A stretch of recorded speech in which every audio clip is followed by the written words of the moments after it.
welcome to our deep dive, into Herman Melville's Moby-Dick. Oh, yeah. We are going to be exploring The philosophical depths. the philosophical depths, yes, Yeah. of this Masterpiece. masterpiece, focusing specifically on, Well, the first 3 chapters. the first 3 chapters. And we've got some intriguing excerpts Yeah. from the extracts and the etymology sections. Down in, This Barnes & Noble Classics edition. yes, from 2003. So right off the bat, Melville sets the stage for this philosophical journey from the very first line. Oh, absolutely. Call me Ishmael. He could have picked any name, right? Right, any name. But he picks one with, well, biblical baggage. Yes. And remember, Ishmael, the biblical Ishmael, was an outcast. A wanderer. Yeah, a wanderer in the desert. It's like he's hinting from the start that this isn't just like a seafaring adventure. No. There's a deeper search for meaning, Absolutely. a sense of exile. Yeah, and a longing for something more. What do you think, listener? Does this name choice make you curious about what Ishmael is searching for? And then we've got this incredibly vivid, description of the human connection to the sea. Yeah. Melville talks about people in landlocked cities. They'll just stand for hours gazing out at the water. Drawn in, right. Yeah, almost as if they're, drawn by some invisible force. Yeah. He even compares them to iron filings pulled towards a magnet. It's such a powerful image. It makes you think about that innate human desire to explore, to push beyond the boundaries of the known world. It's almost like we're hardwired to seek out the vastness of the ocean, to confront the mysteries that lie, beyond the horizon. And this yearning for the unknown, this pull towards something bigger than ourselves, is what Melville calls the ungraspable phantom of life. Ooh, I like that. And he connects this to the myth of Narcissus. You remember Narcissus, right? So obsessed with his own reflection in the water that he drowned trying to possess it. So it's like Melville is giving us a warning, Yeah. This pursuit of the ungraspable can be both alluring and dangerous. And then Ishmael arrives in New Bedford Mm-hmm. and encounters these 2 rather ominous inn signs. Oh, yeah. The Trap, which happens to be a black church, Oh, wow. and then the Spouter Inn. Oh. I don't know about you, listener, but those names send shivers down my spine. I mean, the trap is particularly striking, isn't it? Because it suggests that the pursuit of whales, this grand adventure that Ishmael is about to embark on, Yes. might actually be a trap itself, a dangerous, potentially deadly pursuit. And the fact that it's associated with a black church adds another layer of complexity, hinting at themes of fate and the unseen forces at play in the lives of these whalers. Okay, let's step inside the Spouter Inn. Melville doesn't just describe this place. He paints this vivid picture. A shadowy, almost sinister world. We're talking a besmoked painting of a whale attacking a ship, a collection of barbaric weapons, a bar shaped like a whale's jaw. Oh. It's intense. Melville's a master of setting the scene, and the Spouter Inn, he creates this atmosphere that reflects the dangers Yeah. and the overwhelming power of the whale itself. The inn almost becomes a character foreshadowing this epic journey that Ishmael is about to take. It's like Melville saying, welcome to the world of whaling, where even the lodgings are a testament to the might of the creature you seek. And then we meet Queequeg, Ishmael's soon-to-be roommate. Right. This is where Melville's exploration of prejudice and fear of the other really comes into play.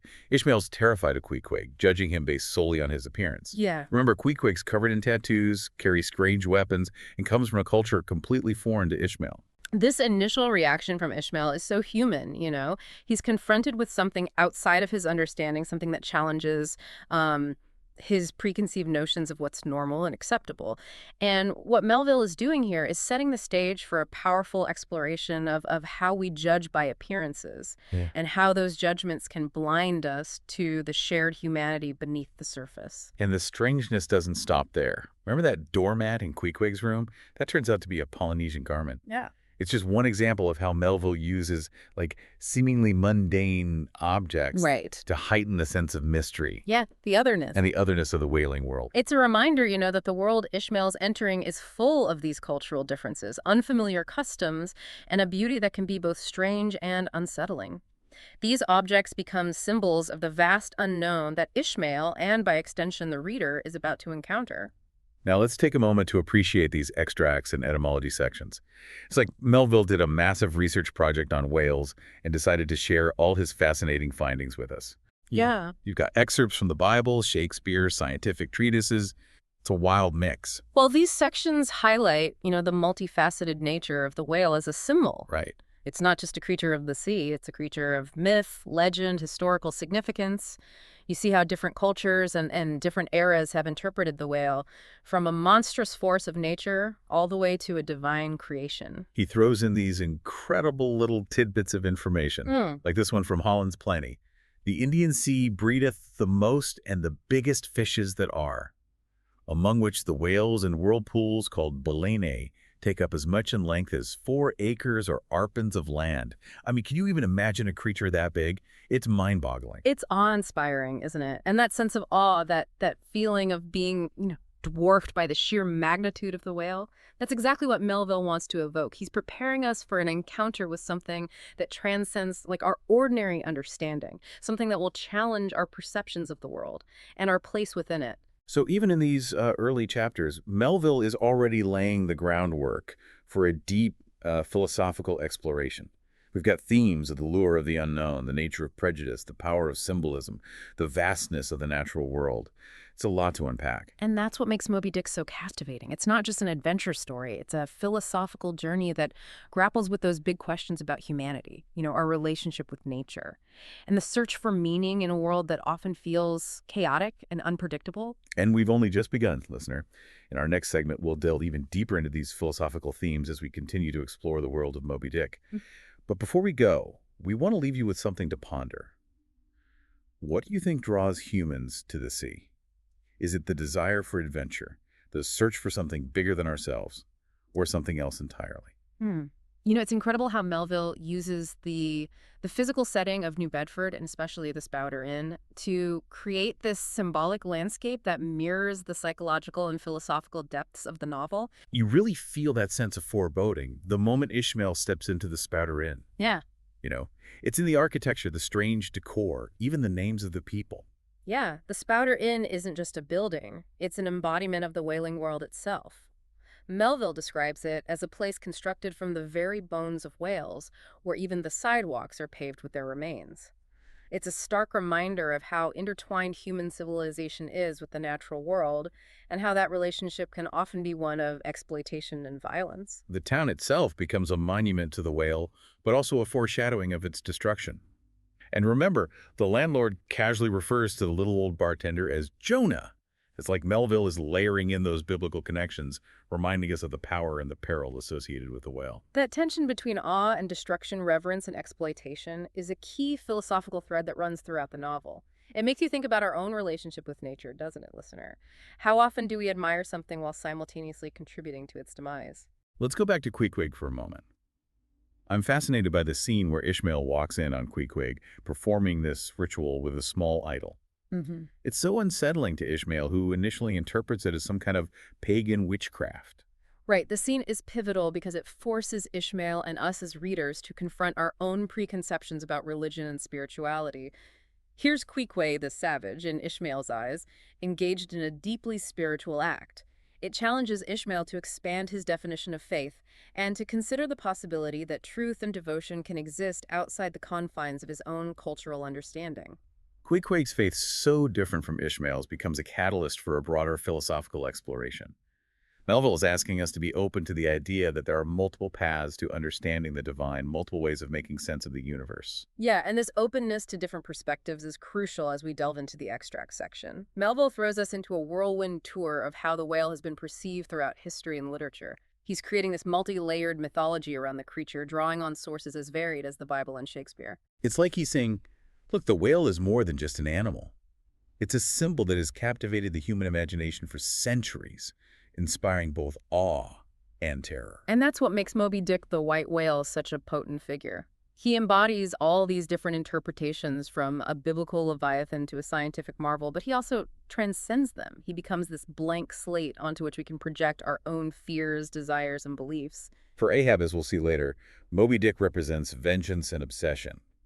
But for Ishmael, he's a source of endless fascination and philosophical inquiry.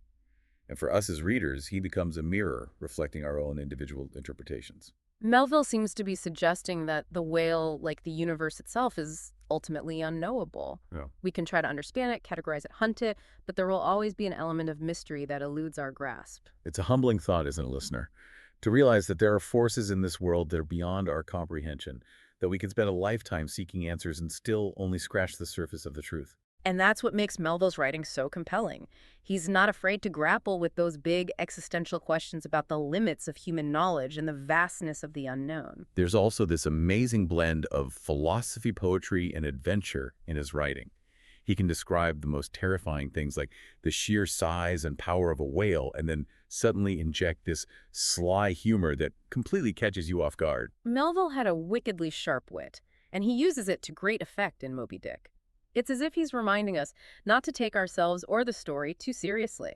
He's inviting us to laugh at the absurdity of it all, even as we're wrestling with these profound philosophical questions. And let's not forget the language itself. Melville's prose is so rich and evocative, it's like he's painting with words. He weaves together imagery and metaphor, drawing on everything from Shakespearean drama to biblical epics. Even the simplest things, like the ocean, a ship, or the spout of a whale, are elevated to something truly extraordinary through his language. I love that passage in the first chapter where Ishmael describes his need to go to sea as a way of driving off the spleen. He writes, "Whenever I find myself growing grim about the mouth, whenever it is a damp, drizzly November in my soul, then I account it high time to get to sea as soon as I can." It's so relatable even for those of us who've never been on a ship. He captures that universal human need for escape, for adventure, for something that will jolt us out of our routines and make us feel truly alive. And he does it with this incredible blend of philosophical yearning and self-deprecating humor. So far, we've only scratched the surface of Moby-Dick. There's so much more to explore, so many layers to unravel. But for this part of our deep dive, let's focus on the philosophical questions that Melville is already raising in these early chapters. What does it mean to be human? What is our relationship with nature? What are the limits of knowledge? These are questions that have haunted philosophers for centuries, and Melville doesn't offer any easy answers. Instead, he invites us to engage with these questions, to wrestle with them, to find our own individual interpretations. One thing that strikes me is how Melville presents us with a world where good and evil are constantly intertwined. We see it in the characters in the setting, even in the whale itself. He's not afraid to show us the darker aspects of human nature. Greed, violence, a thirst for revenge. These are all forces driving Ahab's quest, which we'll explore more later. And even Ishmael, our seemingly innocent narrator, is not without his flaws.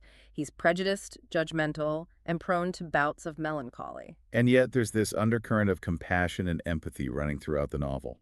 We see it in the bond between Ishmael and Queequeg and the moments of beauty and wonder that Ishmael finds in the natural world. Melville seems to be suggesting that even in the face of darkness and despair, there's always hope, always a glimmer of something good. It's a message that resonates deeply, especially in today's complex and often turbulent world. I keep thinking about that passage where Ishmael compares the ocean to a pasteboard mask, concealing something vast and unknowable beneath.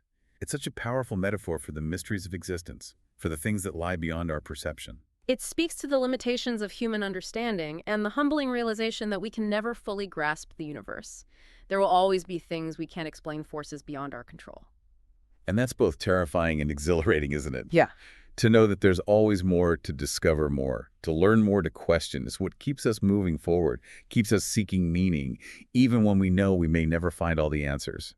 And that brings us to the philosophical underpinnings of Melville's exploration of the whale itself. It becomes a symbol for everything that is vast, unknowable, and ultimately beyond human comprehension. The whale represents the sublime power of nature, a force that can both inspire awe and instill terror. And yet Melville also shows us how humans have tried to impose their own interpretations on the whale, to categorize it, exploit it, bend it to their will.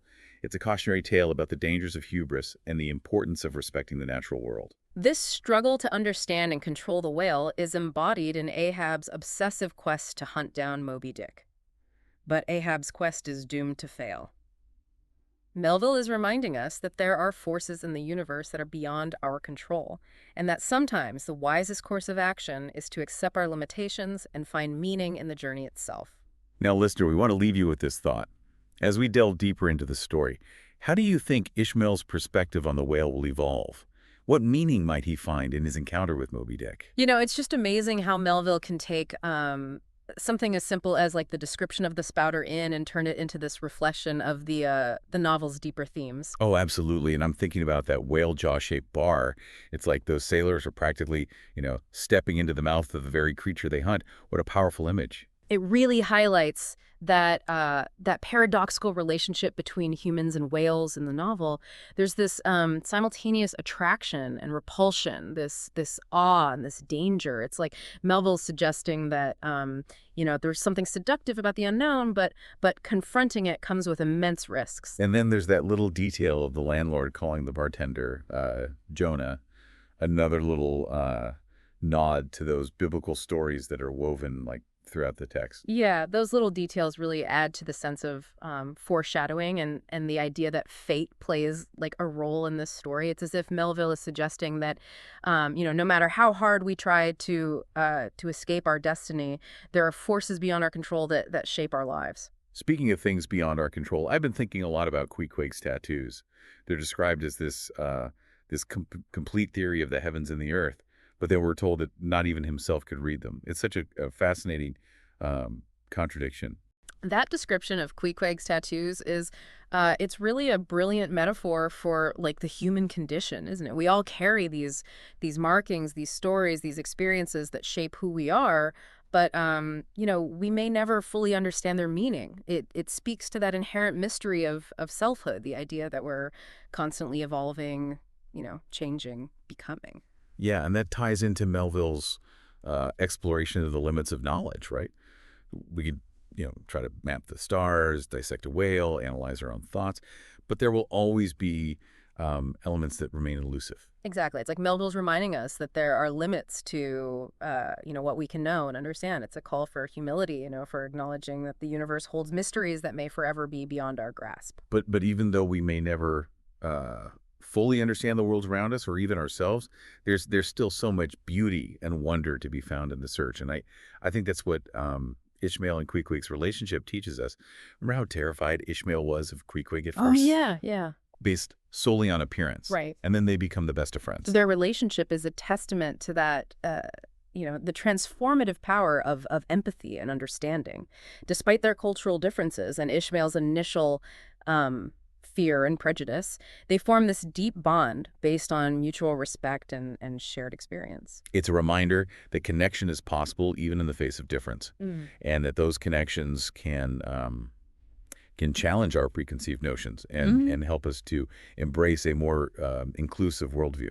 So as we prepare to leave the world of Moby-Dick behind, what key takeaways should our listener carry with them from this deep dive? I think Melville's urging us to be open to different perspectives, to question our assumptions, and to embrace the complexities of existence. He's reminding us that the world is full of mystery and wonder, and that the most profound journey we can take is the one of self-discovery. And to never underestimate the power of a good dumpling. Huh? Absolutely. Moby-Dick may be a philosophical masterpiece, but it's also a story about real people with real appetites and real struggles. So as you continue on your own journey, listener, remember to stay curious, keep exploring, and never stop questioning. Who knows what incredible discoveries await you